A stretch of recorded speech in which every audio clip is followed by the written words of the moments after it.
Gracias, mi pastora. Bueno, pues muy contenta de estar acá con ustedes compartiendo la palabra del Señor.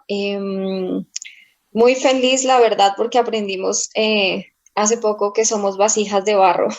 Podíamos ser vasijas de oro, podíamos ser vasijas con piedras preciosas, podíamos ser vasijas de algún mineral precioso, pero somos vasijas de barro para que sea la gloria del Señor.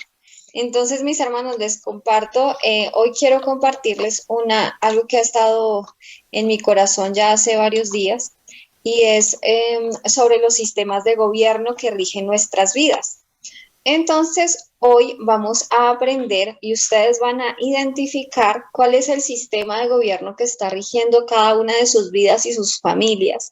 Y es súper importante identificar cuál es el sistema de gobierno que rige nuestro día a día y vamos a aprender cosas muy interesantes acerca de este tema. Entonces, así que quiero por favor que todos puedan estar tomando nota porque hay cosas muy puntuales para que puedan entenderlas y puedan desmenuzar bien la información que les voy a compartir. Bueno, entonces para la gloria de Dios y en el nombre de Jesús les comparto esta palabra que se trata sobre, como les dije, sistemas de gobierno. Entonces les voy a explicar primero qué es un sistema, ¿vale?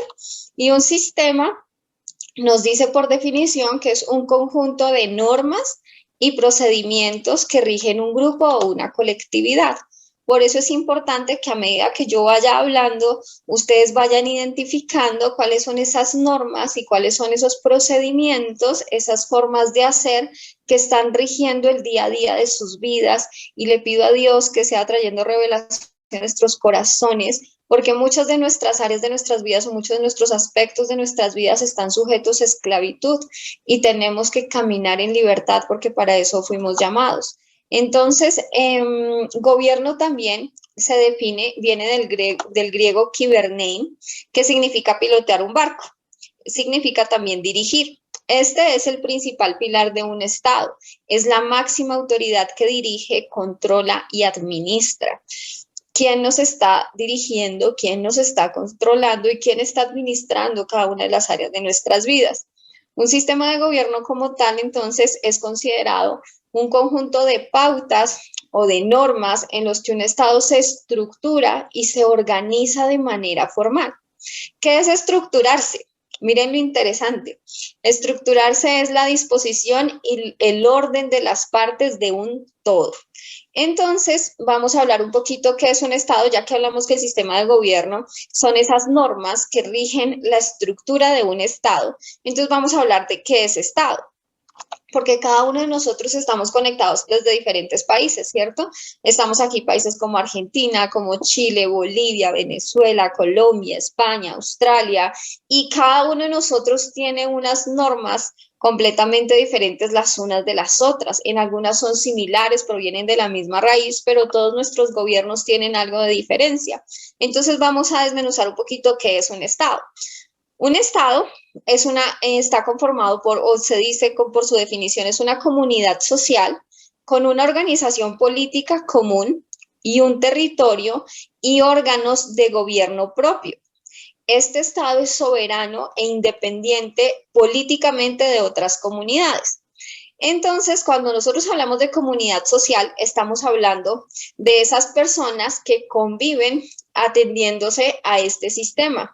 No siempre, y esto es lo interesante, que la comunidad que participa del Estado es una comunidad que participa de manera activa, puede ser también de manera pasiva.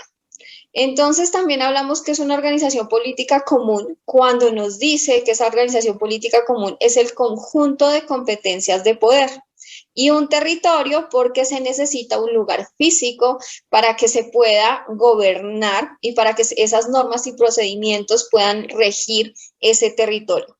También nos dice que tiene órganos de gobierno propios. Eso significa que tiene actores institucionales que rigen, es decir, que ponen en práctica las leyes que dirigen ese Estado.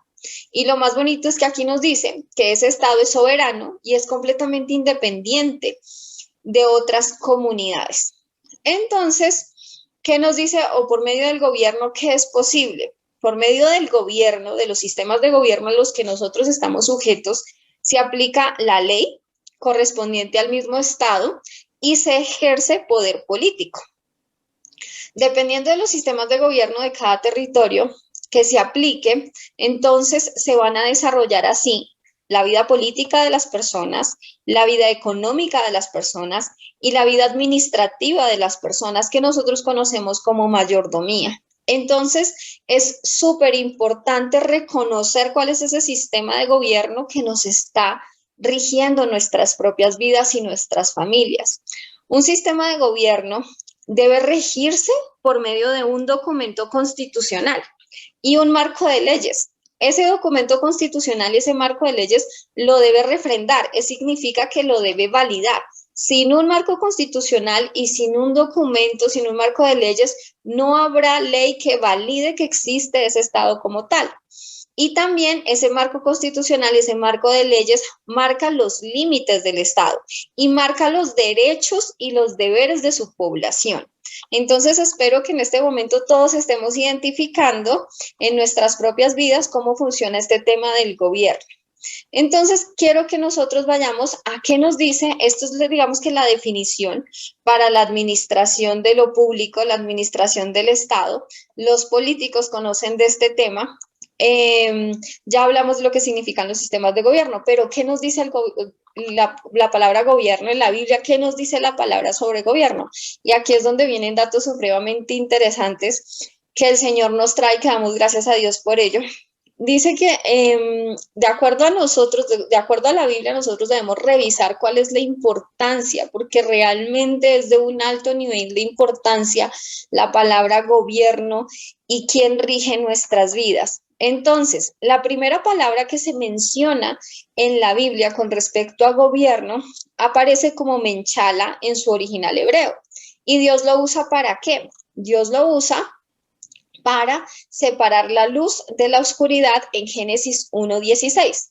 Entonces, les voy a leer Génesis 1:16 que dice, e hizo Dios las dos grandes lumbreras, la lumbrera mayor para regir o para ejercer dominio en el día y la lumbrera menor para regir o ejercer dominio en la noche. Entonces es muy interesante que la primera mención que hace la palabra sobre gobierno es cuando el Señor nos habla de separar la luz de la oscuridad y para establecer quién gobierna en el día y quién gobierna en la noche. Y hay una investigación que encontré súper interesante que nos dice que de millones de llamadas telefónicas que realizaron, hicieron un estudio de esos patrones, de esas cosas en común que tenían esas llamadas telefónicas, se hicieron millones de llamadas, como les dije, en 36 ciudades diferentes. ¿Para qué? Para revisar cuáles son los indicadores de la actividad diaria de las personas. Y fue muy interesante porque dice que muestra que el sol es el reloj biológico de los seres humanos y el Señor en su palabra relaciona la primera palabra de gobierno con la luz, con separar la luz de la oscuridad y con las estrellas que Él creó. Entonces nosotros como seres humanos aquí en la tierra, por eso es tan importante que identifiquemos el tema de gobierno, aquí en la tierra el sol rige nuestras vidas diarias. ¿Por qué hicieron ese estudio? Porque resulta que hay ciudades que pueden tener la misma hora estatal, o sea, el Estado establece. Resulta que no pasa el hecho de que nosotros rijamos nuestras vidas por la hora que el Estado establece. Nosotros nos regimos por la hora del sol, porque es el reloj biológico. Entonces, eso significa que a pesar del transcurso de los años, a pesar del avance de la tecnología y el desarrollo de la humanidad, quien rige, quien domina, quien gobierna, marcando la vida de los seres humanos, es el sol, ya que las personas desarrollan sus actividades no por la hora oficial, sino por la hora real, de acuerdo al avance de la luz solar. Se rigen por la luz del sol. Y la segunda mención que hace el Señor en su palabra sobre gobierno aparece como mashal en hebreo y la encontramos en el versículo siguiente, que es 1:17, que continúa hablando de la luz y dice, puso Jehová las estrellas en la expansión de los cielos, para alumbrar sobre la tierra y para gobernar durante el día y la noche y para separar la luz de la oscuridad. Entonces aquí ya nos damos cuenta cuán importante es el gobierno en nuestras vidas, porque aún la misma palabra nos está hablando de ello desde el origen de la creación. En Génesis 1:4 el Señor nos dice, y vio Dios que la luz era buena y separó Dios la luz de las tinieblas, porque nosotros también conocemos por la palabra en 2 Corintios 6:14 que dice, no estéis unidos en yugo desigual con incrédulos, pues qué compañerismo hay entre la justicia y la iniquidad, y qué comunión hay de la luz con las tinieblas. Y en 2 Pedro 1:19 me encanta porque aquí nos dice, y tenemos la palabra profética más segura, a la cual hacéis bien en prestar mucha atención, como a una lámpara que brilla en el lugar oscuro hasta que el día despunte y el lucero de la mañana aparezca en vuestros corazones. Y luego en Apocalipsis 22:16 nos dice quién es ese lucero de la mañana. Y dice el Señor Jesús, yo Jesús soy la estrella resplandeciente de la mañana. Entonces, es Dios quien desde el mismo origen de la creación establece el gobierno, establece la autoridad en el mundo y quien separa la luz de las tinieblas y llama a Jesús como el lucero de la mañana. Así que oramos en esta hora, nuestro Padre Celestial, en el nombre de tu amado Hijo Jesús, Señor, clamo a ti, Padre, clamamos a ti en esta hora junto con mis hermanos por discernimiento y revelación en cada mente y cada corazón de lo que tienes en esta hora para cada una de nuestras vidas, Señor Jesús, que sea revelado ese alimento, Padre, que sea develado, Señor, todo engaño de Satanás y toda área de nuestras vidas que esté sujeta a esclavitud para gloria tuya en el nombre de tu Hijo Jesús. Amén. Bueno, mis hermanos, entonces a partir de este momento les invito a diferenciar, a que empecemos a discernir entre el gobierno establecido por Dios y los gobiernos que sujetan la tierra. Hice un estudio de cómo se fueron dando esos gobiernos desde el inicio de la creación hasta el día de hoy. Y la verdad ha sido súper increíble todo lo que he encontrado en la palabra. Resulta que la tercera mención en la Biblia en cuanto a gobierno ya no se trata como gobernar como la autoridad mayor, sino ya se trata a un grado menor que es en cuanto a dominio. Y resulta que esta palabra es la palabra rada, que aparece en Génesis 1:26 y en 1:27 cuando Dios crea al hombre. Entonces, al comienzo, cuando Dios crea las estrellas, aparece la palabra principal como autoridad de gobernar, y luego ya cuando Dios crea al hombre aparece la palabra dominio, que está relacionada con la palabra de gobierno. En Génesis 1:26, cuando Dios crea al hombre, la palabra nos dice, entonces dijo Jehová, hagamos al hombre a nuestra imagen, conforme a nuestra semejanza, y ejerza dominio sobre los peces del mar, sobre las aves de los cielos, sobre el ganado, sobre toda la tierra y todo reptil que repta sobre la tierra. Aquí el Señor ya está estableciendo cómo va a crear el hombre y cuál es la capacidad o el poder que nos está entregando a nosotros.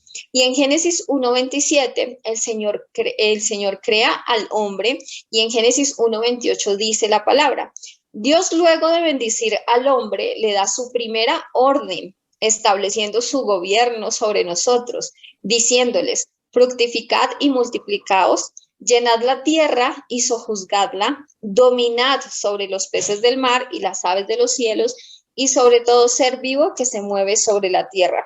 Es así como desde el Génesis Dios concibe la idea de gobierno sobre la tierra y nuestra posición en esa tierra y en esa creación que Él nos ha entregado. La segunda orden que da Dios, porque aquí ya estamos empezando a dilucidar cómo se desarrolla la palabra gobierno y el tema de autoridad en la palabra. La segunda orden relacionada con el gobierno establecido por Dios en su palabra se encuentra en Génesis 2:16, cuando Dios ordena al hombre diciendo, de todo árbol, imagínense, es la segunda orden. Primero nos dice fructificad y multiplicad y dominemos sobre todo, y la segunda orden que nos da directamente es de todo árbol del huerto come libremente, pero del árbol del conocimiento del mal no comerás de él, porque el día que comas de él ciertamente morirás. Entonces nosotros ya todos sé que conocemos la historia escrita en Génesis 3 cuando hablamos de la caída de Adán, ¿cierto? De la caída en el pecado del hombre. Entonces yo quiero aquí que analicemos todos un poquito qué sucede en ese Génesis 3 para que nosotros entendamos cómo nosotros estamos dejando a quién nosotros estamos dejando gobernar nuestras vidas y cómo está funcionando nuestra mente con respecto a ese gobierno que se ha establecido para nosotros. Entonces resulta que después de que Dios bendice a Adán y a Eva, y después que les ordena que se multipliquen y que fructifiquen, y después que les dice que no vayan a comer del árbol de la ciencia del conocimiento del bien y del mal, aparece en el escenario la serpiente, ¿verdad? Y entonces esta serpiente que nos dicen que era la más astuta de todos los animales del campo. Y esta serpiente aquí necesito que me presten mucha atención y si pueden tomar nota, tomen nota de paso a paso qué es lo que sucede en este episodio. La serpiente habla a la mujer y resulta que nuestro proceso de pensamiento, como en alguna oportunidad se los compartí, inicia con la información que percibimos del exterior por nuestros sentidos. Y en el original hebreo, resulta que cuando la serpiente habla a la mujer, ella realmente, yo fui a la traducción casi literal del hebreo, la serpiente cuestiona realmente claramente lo que Dios le había dicho y le pregunta a Eva, le dice, ¿Dios dijo realmente así? Entonces, calculen ustedes en nuestro diario vivir todas las circunstancias y situaciones en las que nosotros nos enfrentamos con una realidad en el mundo y con una realidad diferente en la palabra. Y entonces la realidad del mundo a nosotros nos habla y nos dice, Dios dijo realmente así, pero las cosas no funcionan así aquí en la tierra. Entonces, la serpiente, cuando cuestiona de esa manera clara, se refiere a que no podían comer de todo el árbol del huerto. Entonces, aquí en este momento, ojo, primero aparece la serpiente, luego la serpiente habla, nosotros recibimos esa información y esa información lo que busca es sembrar duda acerca de lo que dice el Señor. Entonces aquí, cuando ya la duda se estableció en nuestra cabecita, entonces resulta que Eva responde, porque Eva había podido quedarse callada, ¿verdad? Eva había podido hacer caso omiso a las palabras que le estaba diciendo la serpiente. Sin embargo, la serpiente logró su objetivo porque en este momento abre un espacio para la obra de Satanás en la vida de Eva y en la vida de Adán y de toda la humanidad.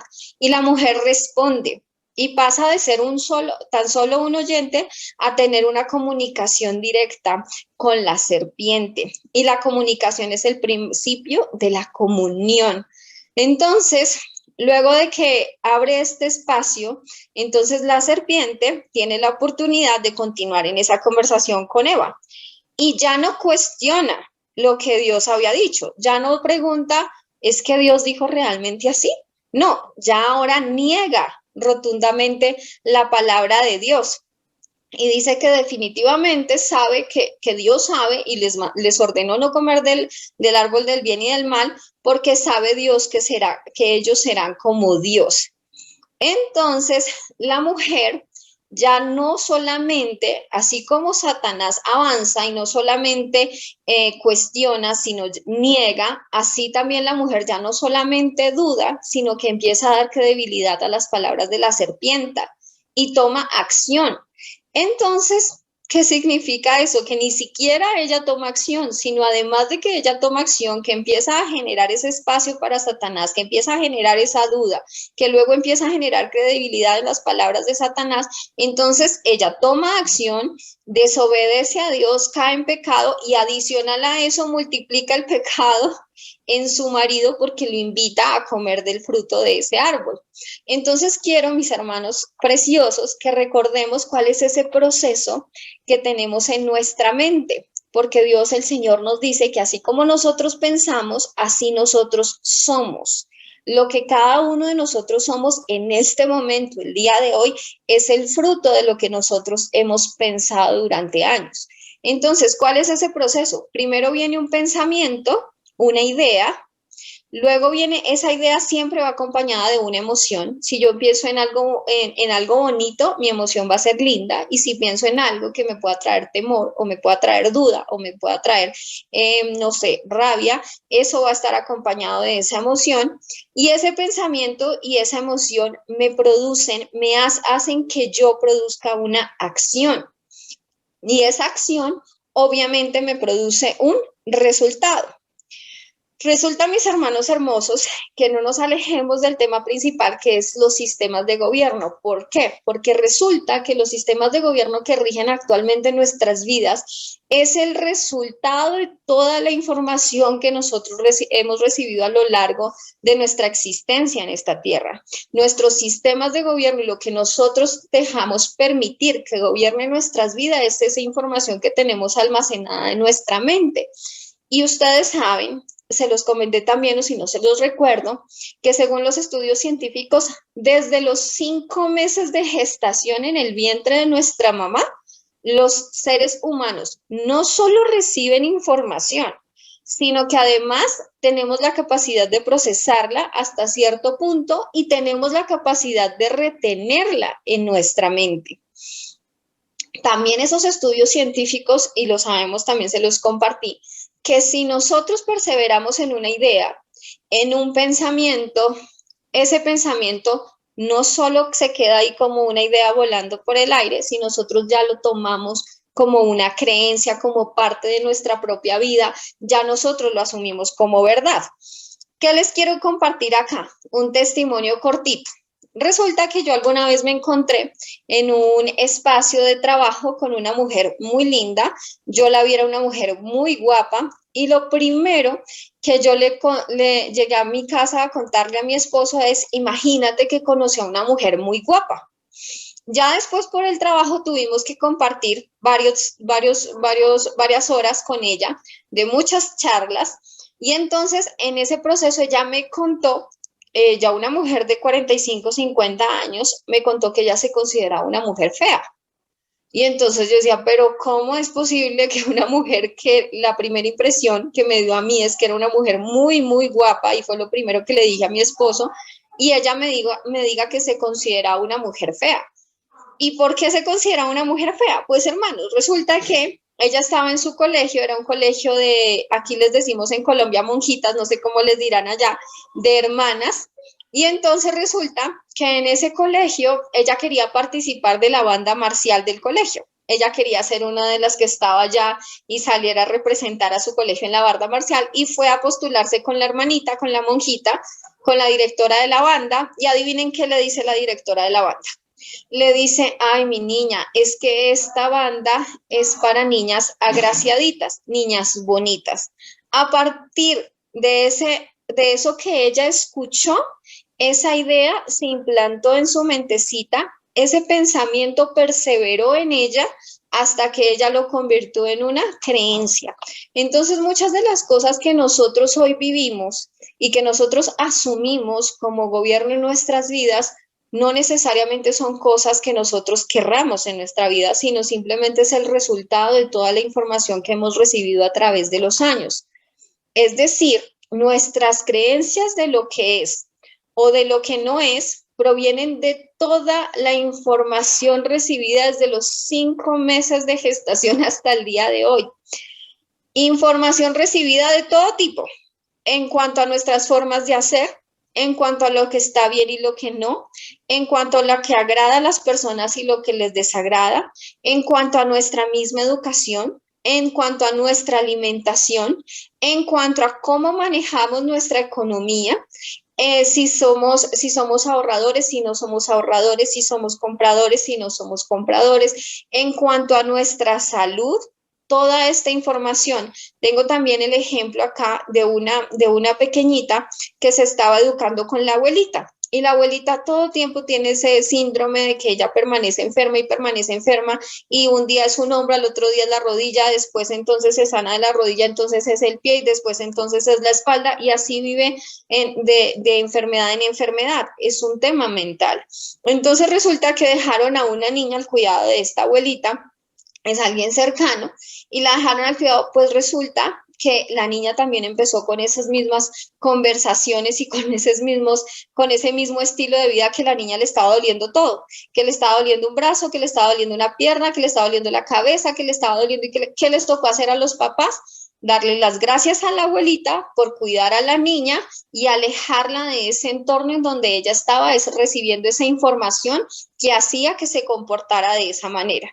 Entonces, esto significa que desde que nacemos nosotros hemos estado sujetos a los sistemas de gobierno establecidos en el mundo, que rigen día a día nuestra manera de vivir. Entonces, ahora retomemos un poco la historia. Luego que la mujer, y aquí necesito que me presten mucha atención, luego que la mujer y su marido comen de ese árbol, desobedecen a Dios.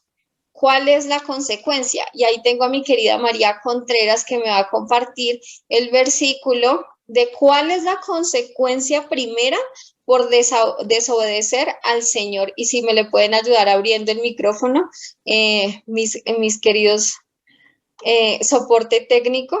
Dice así en Génesis 3:7. Entonces se le abrieron los ojos a ambos y se dieron cuenta que estaban desnudos, y cosieron follaje de higuera y se hicieron ceñidores para sí mismos. Wow, gracias, mi María hermosa. Pues es que aquí quiero comentarles, hay tres cosas que hicieron, tres consecuencias, tres cosas que hicieron Adán y Eva después de haber desobedecido. Primero, lo primero que nos dice, la primera acción que nos dice la palabra del Señor con respecto al pecado, es que abrieron los ojos. Es decir, su realidad a partir de ese momento la percibían por vista, por su vista. Fue lo primero que ellos hicieron, abrir los ojos a esa realidad. Y de ahora en adelante todo lo que veían era lo que iba a regir su vida. Por eso es tan importante para nosotros la vista, ¿cierto? El querer ver, el querer saber que podemos hacer las cosas, el querer hacer las cosas por nuestra propia cuenta. Primero, ellos abrieron los ojos. Segundo, dice la palabra que se dieron cuenta, es decir, que aseguraron al ver que estaban desnudos. Eso significa que por vista ellos todo lo que ven lo tomaron como si fuera una verdad. Afirmaron una verdad por lo que vieron, y eso es lo que hoy en día nosotros hacemos con nuestra vida. Por lo que vemos afirmamos la verdad de lo que rige nuestro día a día. Y luego, ¿qué más hicieron? Aparte de que abrieron sus ojos y empezaron a percibir toda la realidad por sus sentidos, por su vista, aparte de que se dieron cuenta, es decir, aseguraron lo que ellos veían, lo tomaron como verdad, se cosieron y se hicieron vestidos. Es decir, comenzaron a resolver sus asuntos por su propia cuenta, mis hermanos. Aquí espero que ya nos estemos empezando a discernir cuál es el sistema de gobierno que nos rige a nosotros. ¿Listo? El resultado de todo esto que aconteció, sabemos que es la entrega del gobierno de la tierra a Satanás, como lo dice Juan 12:31. El príncipe habla en Juan 12:31 sobre Satanás, que Satanás es el príncipe de este mundo. La traducción literal nos dice que es el gobernante de este mundo. Y en 2 Corintios 4:4 nos dice, en los cuales al Dios de este mundo cegó las mentes de los incrédulos, para que no les resplandezca la luz del evangelio de la gloria del Mesías, quien es imagen de Dios. Imaginen ustedes que le entregamos el gobierno a Satanás y él ciega las mentes de nosotros los incrédulos de los incrédulos, nosotros no, gracias a Dios ya no, para que no les resplandezca la luz del Evangelio de la gloria del Mesías. Es decir, el pecado no solo nos ciega el entendimiento de Jesús, sino nos introduce a vivir nuestra vida por vista. Entonces sabemos que la palabra, todos aquí sabemos que la palabra nos direcciona a caminar, a avanzar, a vivir por fe y no por vista. Pero los sistemas de autoridad que rigen la humanidad, Dios los constituyó y los constituyó como respuesta a los resultados de ese pecado que se introdujo en la humanidad, que rompió con el orden de la naturaleza y el equilibrio social. En un mundo donde no hubiera pecado, no existiría la necesidad de un gobierno terrenal. A causa de ese pecado que se introdujo en los hombres, fue necesario que Dios estableciera esas jerarquías de autoridad para el hombre, para que fuéramos gobernados y fuéramos gobernados bajo los principios de esas autoridades, bajo las creencias de esas autoridades en todos los aspectos de nosotros como seres humanos. Nos gobiernan en los aspectos como nuestra educación, como nuestro trabajo, como nuestra economía, como nuestras finanzas, en relación a todos nuestros derechos y deberes como ciudadanos. ¿Eso qué significa? Todos sabemos acá que cuando caminamos en este mundo sin Cristo, estamos sujetos al pecado que hay en nosotros. Y así lo dice Juan 8:34. Jesús le respondió, de cierto os digo, que todo aquel que hace pecado, esclavo es del pecado.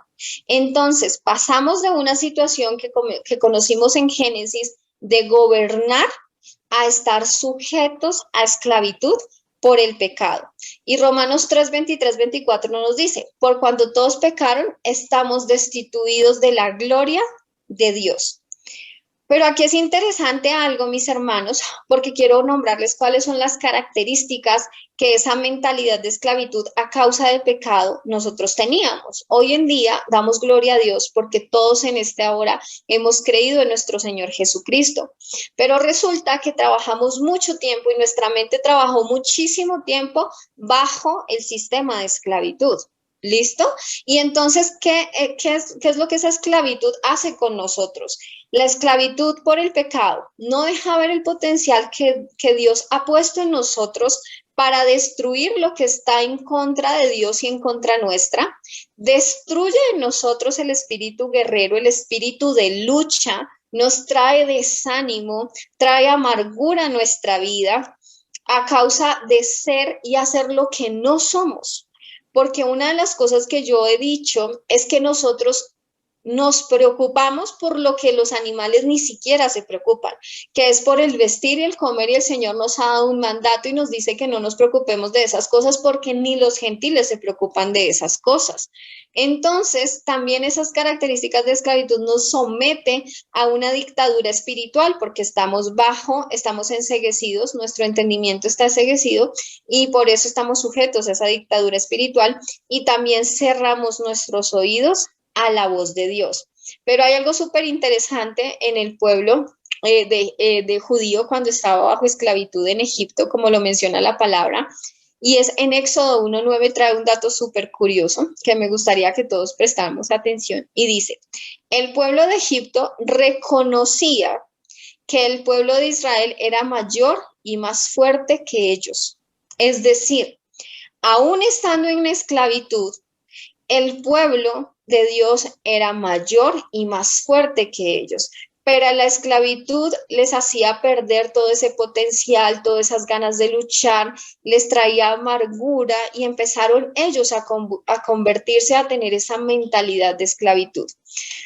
Les cuento, mis hermanos, que este tema del sistema de gobierno es muy complejo. Para que nosotros hoy entendamos que el sistema de gobierno necesitamos la ayuda y la provisión del Espíritu Santo, porque aún en la historia del pueblo judío fue complejo establecer esos sistemas de gobierno.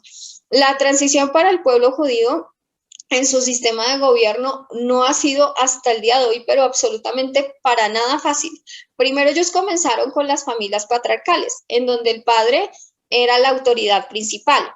Luego se conformaron tribus y esas tribus contaban con el consejo de ancianos.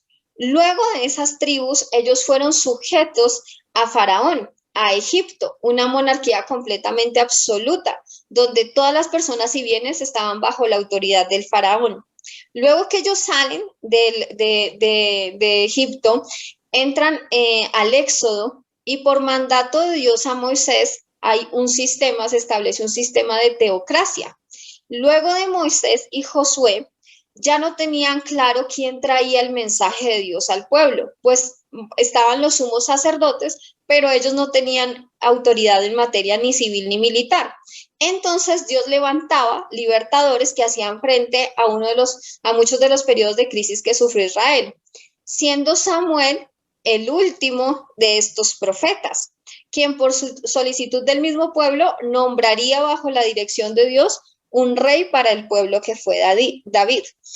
Esto porque les hago referencia a lo complejo que ha sido hasta el día de hoy para el pueblo judío establecer su sistema de gobierno, saber cuál es el sistema de gobierno bajo el cual ellos están sujetos, porque es difícil para nuestras vidas, para nosotros como creyentes, definir y discernir entre ese sistema de gobierno que está gobernando actualmente nuestras vidas, es complejo. Pero en 2 de Pedro 2, 19, se les promete, dicen acá, al tercer mes, perdón, no es 2 de Pedro, es en Éxodo 19, 5, 6, al tercer mes de la salida del pueblo judío de Egipto, Dios habla a Moisés y le dice, ahora pues, miren, escuchen acá la promesa que desde tercer mes de salido del pueblo de Egipto, le dice a su pueblo. Dios le dice a Moisés, ahora pues, si diereis oído a mi voz y guardaran mi pacto, ustedes serán mi especial tesoro sobre todos los pueblos, porque mía es toda la tierra, y ustedes me serán un reino de sacerdotes y gente santa. Estas son las palabras que dirás a los hijos de Israel. Desde aquí ya el Señor nos está trayendo una luz de esperanza porque nos está diciendo que nos hace un reino de sacerdotes y gente santa. Entonces, ¿qué significa reino? Pues resulta que lo primero que quiero decirles acerca del reino es que la primera mención que hace Jesús cuando inicia su ministerio, después de que pasa su ayuno de 40 días, es en Mateo 4:17, que dice, desde entonces comenzó Jesús a predicar y a decir, arrepentíos, porque el reino de los cielos se ha acercado. Cuando nosotros hablamos de reino, hablamos del griego basilea, y ese tiene un número muy especial, que es el número, ustedes saben que el alfabeto judío es con números, y es el número 932. Y basileia significa realeza, reinar, gobernar sobre un ámbito, sobre un territorio, y encontramos en el Salmo 93:2 lo que dice acerca del reino del Señor. Dice, firme es tu trono desde entonces, tú eres eternamente, es decir, existe un reino superior a todos los reinos y le pertenece a nuestro Señor. Juan 18:36 nos dice, respondió Jesús, mi reino no es de este mundo. Si mi reino fuera de este mundo, mis servidores pelearían para que yo no fuera entregado a los judíos, pero mi reino no es de aquí. Y Lucas 22:29 nos dice, yo pues, el Señor nos está hablando el día de hoy y nos dice, yo pues os asigno un reino, como mi Padre me lo asignó a mí, para que comáis y bebáis a mi mesa en mi reino, y os sentéis en tronos juzgando a las 12 tribus de Israel. En Juan 19:11, Jesús también dice, ninguna autoridad tendrías en contra mía si no te fuera dada de arriba. Por tanto, el que a ti me ha entregado, mayor pecado tiene. El Señor es maravilloso porque nos está mostrando en su palabra que hay un reino y un reino establecido por el Señor para nosotros, sus hijos.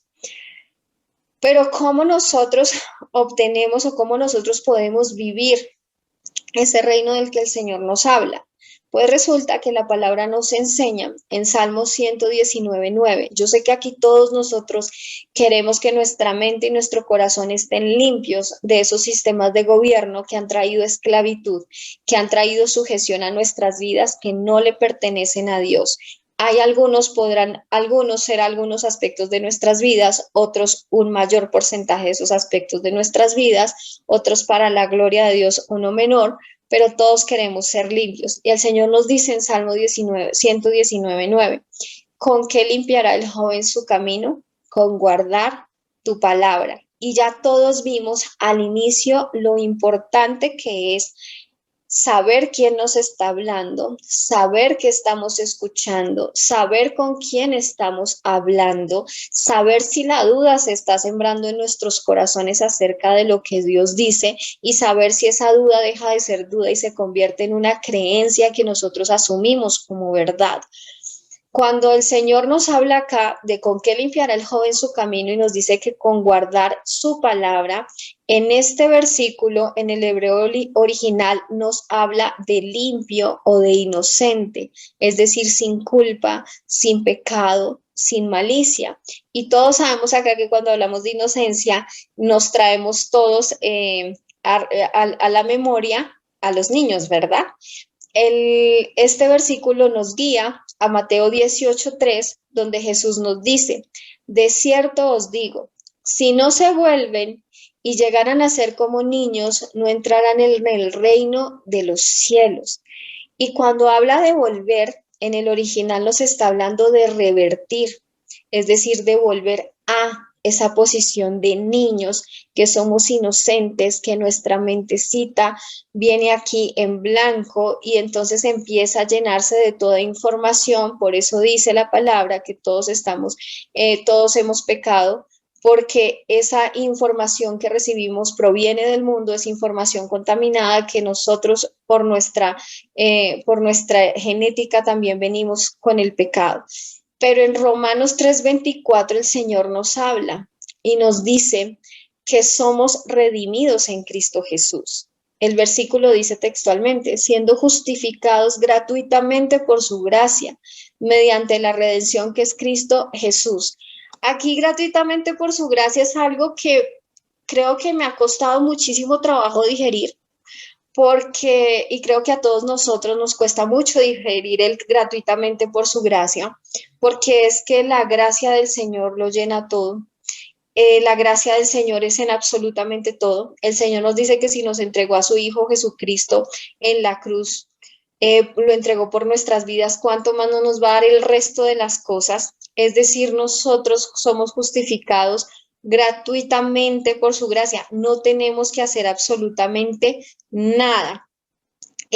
Hablábamos de sacerdocio, como les dije al comienzo, para quienes no estaban conectados, que hacíamos referencia a que somos vasijas de barro. Habíamos podido ser vasijas de plata, habíamos podido ser vasijas de oro para la gloria del Señor, habíamos podido ser vasijas llenas de piedras preciosas, pero el Señor nos dice que no, que somos vasijas de barro para que sea su gloria la que resplandezca.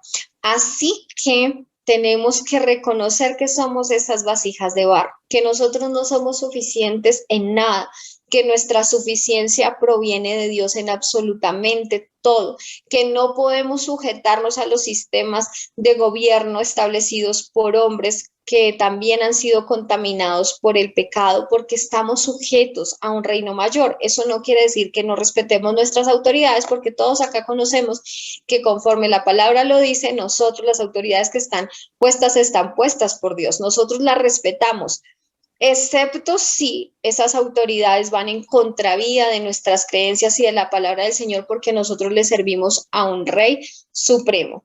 Y en Juan 8:36 también nos habla el Señor que Él ya nos sacó de esa esclavitud y nos dice, así que si el Hijo os libertare, seréis verdaderamente libres. En esta hora, mis hermanos, todos nosotros acá somos verdaderamente libres de todo sistema de esclavitud. En Romanos 8:1 también menciona el Señor, ahora pues, ninguna condenación hay para los que están en Cristo Jesús, los que no andan conforme a la carne, sino conforme al Espíritu del Señor. Entonces, mis hermanos, para disfrutar de ese reino de los cielos, para renunciar a los sistemas de gobierno de este mundo, para renunciar a toda esclavitud, no debemos andar conforme a la carne, mis hermanos. Renunciemos a la carne cada día. Esto es un trabajo diario, porque nosotros no contamos con el mañana, porque el pasado ya fue, y nosotros contamos con el hoy. Tenemos que ser conscientes de nuestro hoy, porque hoy es cuando hacemos las cosas, hoy es cuando tenemos la oportunidad de vivir, hoy es cuando tenemos la oportunidad de determinar y de tomar una decisión sobre nuestras vidas. Es hoy, no es mañana. Hoy es el regalo que el Señor nos ha entregado en nuestras manos. Entonces, hoy es que debemos decidir caminar conforme al Espíritu y no conforme a la carne. En todas las áreas de nuestras vidas debemos rendirlas al Señor.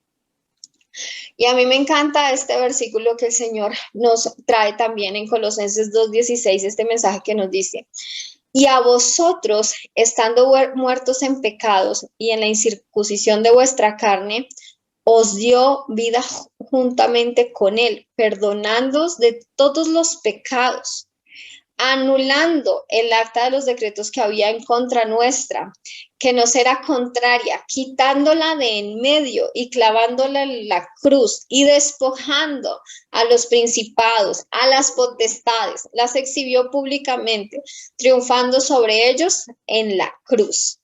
Y en 1 Corintios 7:22 nos dice: porque el que en el Señor fue llamado siendo esclavo, liberto es del Señor. Asimismo, el que fue llamado siendo libre, esclavo es de Cristo. Damos gloria a Dios porque nosotros ya no estamos bajo la esclavitud de ningún sistema del mundo, sino ahora somos esclavos de Cristo por amor. En Romanos 6:16 nos dice: ¿no sabéis que si os sometéis a alguien como esclavos para obedecerle, sois esclavos de aquel a quien obedeces? ¿A quién estamos obedeciendo? Sea del pecado para muerte o sea de la obediencia para justicia. Pero gracias a Dios que aunque éramos esclavos del pecado, hemos obedecido de corazón a aquella forma de doctrina a la cual fuimos entregados y libertados del pecado, y vinimos a ser siervos de la justicia. Y aquí este versículo, quiero que todos prestemos atención sobre esos sistemas de gobierno. Miren lo que dice el Señor en Colosenses 2 del 8 al 10. Mirad que no haya quien os esclavice por medio de filosofías y huecas sutilezas, según la tradición de los hombres, conforme a los rudimentos del mundo y no según al Mesías, porque en él vive corporalmente toda la plenitud de la naturaleza divina y estamos completos en él, el cual es la cabeza de todo principado y toda potestad. Y también la palabra nos dice acerca de Jesús en Efesios 1:20. Cuando habla de la inmesurable grandeza del poder del Señor, dice Efesios 1:20, la cual operó en el Mesías, resucitándolo de los muertos y sentándolo a su diestra en los cielos, sobre todo principado y autoridad y poder y señorío, y sobre todo nombre que se nombra, no solo en esta edad, sino también en la venidera, y sometió todas las cosas debajo de sus pies, y lo dio por cabeza sobre todas las cosas a la iglesia, la cual es su cuerpo, la plenitud de aquel que todo lo llena en todo. ¿Quién es nuestra cabeza? Es Cristo Jesús. ¿Y qué posición tenemos, hermanos? ¿Se acuerdan que el gobierno definía la estructura del Estado? Era el que regía esa estructura del Estado. Pues resulta que la posición que nosotros tenemos, de acuerdo a la palabra hoy, es la que nos dice Filipenses 3:20. Mas nuestra ciudadanía está en los cielos, de donde también esperamos al Salvador, al Señor Jesucristo. Ciudadanía es esa acreditación que nos da un país cuando pertenecemos a él. Entonces nosotros, en este momento el Señor nos dice que nuestra ciudadanía no es de Argentina, que nuestra ciudadanía no es de España, que no es de Chile, que no es de Venezuela, ni Bolivia, ni Colombia, ni Australia, ni Perú, de ningún país sobre la tierra. Nuestra ciudadanía está en el reino de los cielos, de donde esperamos a nuestro Señor Jesucristo. Y en Efesios 2, 5 al 6 nos dice: aún estando nosotros muertos en pecados, nos dio vida juntamente con el Mesías. Por gracia habéis sido salvos. Y juntamente con Jesús el Mesías nos resucitó y nos hizo sentar en lugares celestiales junto con Cristo Jesús. Entonces estamos sentados en esos lugares celestiales porque nosotros pertenecemos al reino de los cielos, y el Señor Jesús lo dijo en sus primeras palabras cuando empezó su ministerio: el reino de Dios se ha acercado. Conclusión, mis hermanos, tenemos dos caminos y se los voy a presentar. Primer camino, Juan 14, 6 dice: Jesús dice, yo soy el camino, yo soy la verdad, yo soy la vida. Nadie viene al Padre sino por mí. Y el otro camino, porque sabemos que no hay tibios para el Señor, es nos lo dice en Juan 8:44, y habla sobre Satanás. Él era homicida desde un principio y no se mantuvo en la verdad. Siempre busca poner en duda la palabra del Señor para nuestras vidas, porque no hay verdad en él. Cuando habla mentira, de lo suyo habla, pues es mentiroso y padre de ella. Así que, mis hermanos amados, nosotros vamos a permanecer y vamos a permanecer en lo que la palabra del Señor dice acerca de nuestras vidas, como nuestro hermano lo decía ahora cuando hablaba de las ofrendas. El mundo nos dice una cosa diferente y nosotros solamente le creemos a lo que el Señor dice. Y el Señor nos promete en Isaías 26:3: tú guardarás en completa paz a aquel cuyo pensamiento en ti persevera, porque en ti ha confiado. Muchos de nosotros, muchos de ustedes, mis hermanos, se han cargado. Muchos de ustedes viven en angustia. Muchos de ustedes viven en afán.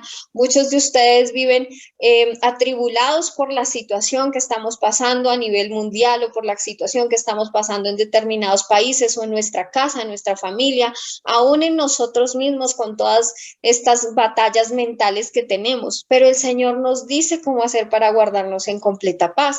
Y repito, el Señor dice: tú guardarás en completa paz a aquel cuyo pensamiento en ti persevera, porque en ti ha confiado.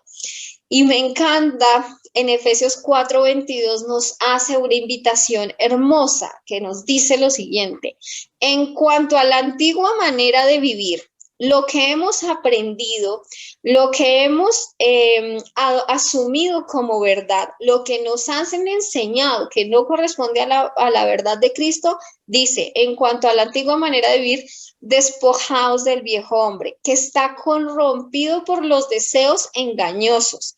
Renovaos en el espíritu de vuestra mente, vestidos ya del nuevo hombre, que fue creado según Dios en la justicia y santidad de la verdad. Y nos dice Romanos 12:2: no os adaptéis al mundo. No podemos adaptarnos a este mundo. No podemos decir es que la situación de Argentina está mal. No podemos decir es que la situación de Colombia está mal. No podemos decir es que somos de Latinoamérica y somos países en vía de desarrollo, o somos países pobres. O no podemos decir, dependiendo del lugar en donde nos encontremos o de la ciudad en la que estemos. El Señor nos dice: no nos adaptemos a este mundo, sino seamos transformados por la renovación de la mente. ¿Para qué? Y esto es lo bonito que me gusta de ese para, como nos lo ha enseñado nuestro pastor Max. ¿Qué propósito tiene que nosotros seamos transformados en la renovación de nuestra mente con la palabra del Señor? Para que nosotros podamos comprobar cuál es la voluntad de Dios, que es buena, que es agradable y que es perfecta. Todos queremos vivir la buena, agradable y perfecta voluntad de Dios. Pues adivinen qué, mis hermanos, tenemos que dejar esos rudimentos, tenemos que dejar ese viejo hombre y tenemos que ser transformados por la palabra del Señor. Ahora sí, hermanos, Entonces, después de que les he mostrado todo esto de cómo funcionan los sistemas de gobierno y que hemos podido discernir y diferenciar entre el sistema de gobierno del reino de los cielos, que es el que nos pertenece, al establecido por hombres que también han sido contaminados por el pecado, podemos decir, según Salmo 22, 28, porque del Señor es el reino y Él gobierna las naciones. Por Primera de Crónicas 29, 12, de ti proceden la riqueza y el honor. Tú reinas sobre todo, y en tu mano están el poder y la fortaleza, y en tu mano está engrandecer y fortalecer a todos. Podemos decir por Segunda de Crónicas 26, y dijo, oh Señor, Dios de nuestros padres, ¿no eres tú Dios en los cielos y no gobiernas tú sobre todos los reinos de las naciones? En tu mano hay poder y fortaleza y no hay quien pueda resistirte. Y en Salmo 103, 19, el Señor ha establecido su trono en los cielos y su reino domina sobre todo. En Timoteo, en 1 Timoteo 6, 15, la cual manifestará su debido tiempo el único soberano, el Rey de Reyes y Señor de Señores.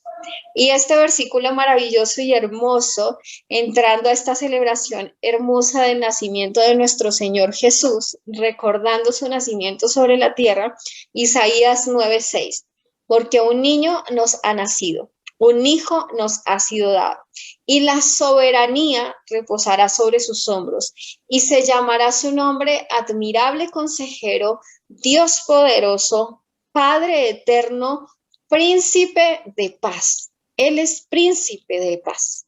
Si no hay paz en tu corazón, es porque no estás perseverando en la palabra del Señor, si no estás perseverando en los pensamientos de la información que te trae el mundo a tu vida. Así que rijamos nuestras vidas por lo que el Señor dice, mis amados hermanos. Rijamos nuestras vidas, nuestra área financiera, nuestra vida en cuanto a la nutrición, en cuanto a la alimentación de nosotros mismos. Rijámonos por lo que el Señor dice. En cuanto la palabra es infinita en riqueza en todas las áreas, en psicología, en agricultura, en finanzas, en alimentación, en absolutamente todo, la palabra es infinita en riqueza. Si nosotros necesitamos un consejo, vayamos a la palabra del Señor antes de ir a la vecina a comentarle nuestros asuntos para que nos aconseje. Entonces, mis hermanos, dos ejemplos pequeñitos de lo que el sistema de gobierno de nuestro Señor nos dice. Salmo 72, 12, 14. Porque Él librará al necesitado cuando clame, también al afligido y al que no tiene quien le auxilie. Tendrá compasión del pobre y del necesitado, y la vida de los necesitados salvará. Rescatará su vida de la opresión y de la violencia, y su sangre será preciosa ante sus ojos. Y otro ejemplo que tenemos en la palabra, como muchos que hay, yo la verdad tomé dos, pero la palabra es infinita en todo lo que el Señor nos dice acerca de su poder, de su autoridad, de cómo se gobierna, de cuáles son las promesas del Señor para nuestras vidas, que son las que deben regir nuestra vida diaria. Salmos 82 del 3 al 4 dice, defended al débil y al huérfano, haced justicia al afligido y al menesteroso, rescatad al débil y al necesitado, librad de la mano de los impíos. Así que les invito, mis hermanos, que a partir de ahora nosotros somos vasijas de barro de la gloria del Señor. Así que llevemos esa gloria y compartámosla a donde quiera que vayamos. En todo lo que hagamos, llevemos al Señor Jesús porque este mundo lo necesita hoy más que nunca, mis amados hermanos. Así que llevemos el reino de los cielos. Primero, despojémonos de todos los sistemas que no nos pertenecen, de todos esos sistemas de gobierno, renunciemos a ellos y a la esclavitud que ha traído nuestras vidas a causa del pecado. Establezcámonos en el reino del Señor, en el reino de los cielos, con su palabra como fundamento, y luego vayamos a llevar a las naciones la gloria del Padre, la gloria del Hijo y la gloria del Espíritu Santo, mis hermanos. Este es el mensaje. Un abrazo para todos y espero que haya sido de bendición para todos ustedes, mis hermanos. Dios te bendiga, mi hermana Indira. Dios bendiga a cada familia de la iglesia. a cada hogar de CCBM. Nos encontramos el jueves, hermanos. El jueves tenemos una reunión muy especial, nuestro encuentro de oración. Les recuerdo nuevamente a aquellos que han ingresado. En el nombre de Jesús estamos todos convocados, no invitados. Convocados porque somos parte, ¿sí? El jueves vamos a estar a partir de las 19 horas en nuestra reunión de oración. Y vamos a terminar así con una oración, mis hermanos. Con una oración. Entendiendo lo que somos. Entendiendo lo que somos. Desechando de nuestra mente lo que no somos. Y lo que el enemigo quiera traer. O lo que haya querido edificar en nuestra mente. Darle gracias a nuestro Dios por esta palabra. Padre, cuántas gracias te damos por tu palabra. Cuántas gracias te damos por enseñarnos, guiarnos. En el nombre de Jesús, que esta palabra, Señor, se grabe en el corazón de mis hermanos. En el nombre de Jesús, Padre amado, se destruya todo plan del diablo que haya querido implantar en la mente de mis hermanos. En el nombre de Jesús, caiga toda estructura del enemigo sobre las mentes de mis hermanos en el nombre de Jesús. Todo pensamiento negativo y fuera de tu voluntad, fuera de tu palabra, en el nombre de Jesucristo. Bendigo cada familia de la iglesia, cada uno de tus hijos, Señor, por tu palabra y para la gloria de tu nombre. Imparto de tu gracia, imparto de tu bendición abundante, Señor, para una semana de victoria. Llévate toda carga, si es que aún hay alguna carga en la vida de mis hermanos. Llévate toda carga, Padre, entendiendo lo que somos, entendiendo el gobierno que tú tienes sobre nuestra vida. En el nombre de Jesús, imparto sanidad en el nombre de Jesucristo. Por tu llaga somos curados. Declaro una semana por tu palabra en bendición y victoria, en libertad. En el nombre de Jesús, en conocimiento, en revelación. Señor, todos los días y a cada momento, sigue revelándote a nuestra vida y podamos digerir esta palabra, este mensaje. Trae a recuerdo, Espíritu Santo, cada palabra tuya dada en esta noche, Señor. Gracias por la vida de mi hermana. Oramos por ella en el nombre de Jesús. Juntos como iglesia la bendecimos. Bendecimos su vida. Bendecimos la sabiduría del Señor sobre ella, todo lo que le ha regalado, los dones, los talentos. Bendecimos su vida, su salud. Que Dios la guarde, la libre, la proteja de todo mal y peligro y bendiga aún su familia. Gracias, Padre. Gracias por usarla para tu gloria y para tu honra, Señor. Gracias, gracias, Señor. La bendecimos en abundancia tu bendición caiga sobre ella, sobre sus hijas, sobre su esposo, sobre su hogar. Gracias, papá. En el nombre poderoso de Jesús cerramos este tiempo, Padre, dándote toda gloria, toda honra y alabanza. La gloria sea para nuestro Dios. Amén.